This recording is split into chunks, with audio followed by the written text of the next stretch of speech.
Hi everyone, welcome back to our YouTube channel, that is Medical Studies Zone. Today we are going to talk about Engel's classification of malocclusion. So Edward Engel in 1899 gives classification for malocclusion, and it is useful classification because of its simplicity of use. Engel's classification is based on mesodistal relationship of teeth, dental arches, and jaws. As according to Engel, maxillary first permanent molar is key to occlusion. So according to him, these teeth are fixed anatomical points in jaws. So that's the reason he classify his classification on the basis of relationship of upper first permanent molar to the lower first permanent molar.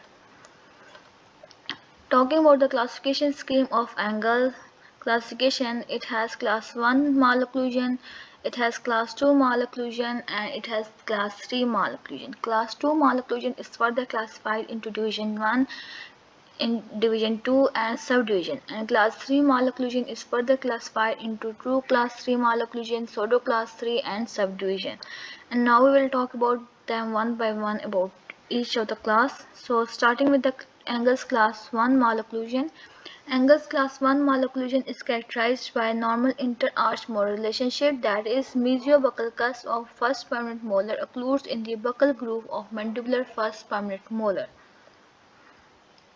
Talking about the etiology of class 1 malocclusion, class 1 malocclusion may be due to discrepancies within the arches. The discrepancy may be transverse discrepancy or vertical discrepancy.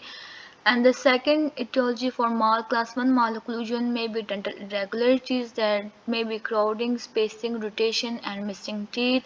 And the local factors can also cause class 1 malocclusion, that local factors may be displaced or impacted teeth, anomalies in size of teeth, anomalies in number of teeth, and anomalies in shape of teeth. All of these are the etiology or the causes for class 1 malocclusion. So moving forward, these patients, those having class 1 malocclusion, have normal skeletal relationship and normal muscle function. This thing is important. Now moving towards the Engel's class 2 malocclusion. Engel's class 2 malocclusion is characterized by class 2 molar relationship. When distal buccal cusp of upper first permanent molar occludes in the buccal groove of lower first permanent molar, this is called as class 2 molar relationship. Class 2 Engel's class 2 is subclassified into three types, basically class 2 division 1, class 2 division 2, and class 2 subdivision. These are three types of Engel's class 2 malocclusion. Engel class 2 malocclusion. Talking about the class 2 division 1 malocclusion, class 2 division 1 malocclusion is characterized by class 2 molar relationship, that is, this toe buccal cusp of upper maxillary first permanent molar occludes in the buccal groove of lower mandibular first permanent molar. And the second characteristic feature of class 2 division 1 malocclusion is the proclined upper incisor causing increased overjet. And there may be deep incisor overbite that may occur in anterior region. So talking about class 2 division 2 malocclusion, class 2 division 2 malocclusion is characterized by class 2 molar relationship. As you can see there, class 2 molar relationship is there. And the second thing that characterizes class 2 division 2 is incisor arrangement. Incisor arrangement are such that upper central incisors are lingually inclined, but upper lateral incisors are buccally inclined. So this is the difference between class 2 division 1 malocclusion and division 2. That in class 2 division malocclusion, all of the central and lateral incisors were inclined, basically proclined or labially inclined. But in class 2 division 2 malocclusion, the central incisors are lingually inclined, but the lateral incisors are buccally inclined. There is also abnormal path of closure due to excessive tipping of central incisor, and patient may have deep anterior overbite.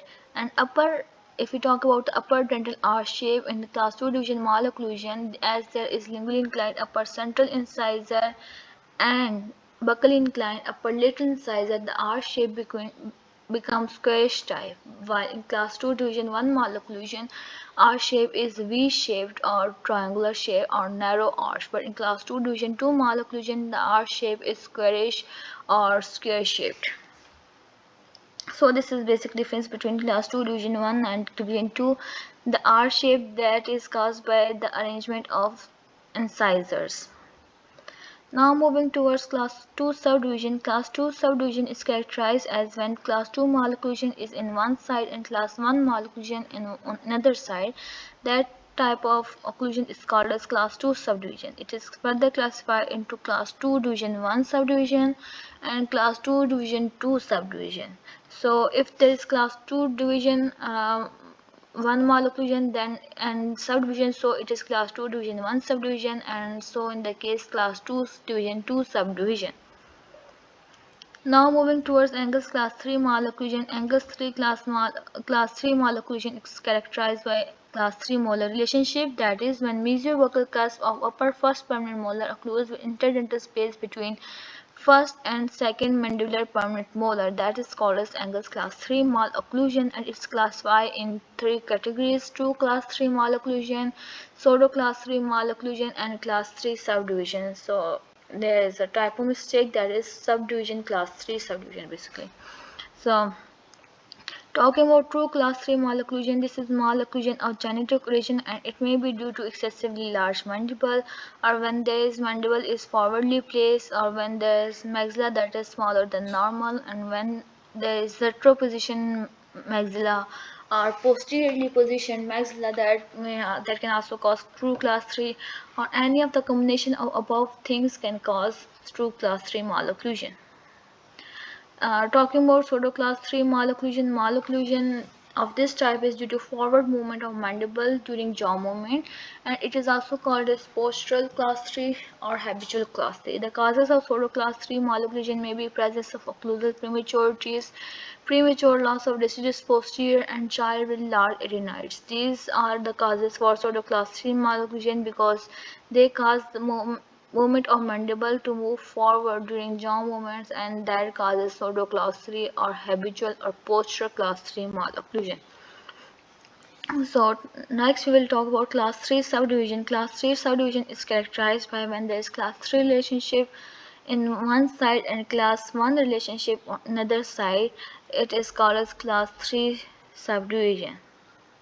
So this was all about the angles classification of malocclusion. Thank you for watching. If you like our video, don't forget to like, share, subscribe and comment on our channel. Thank you so much for watching again.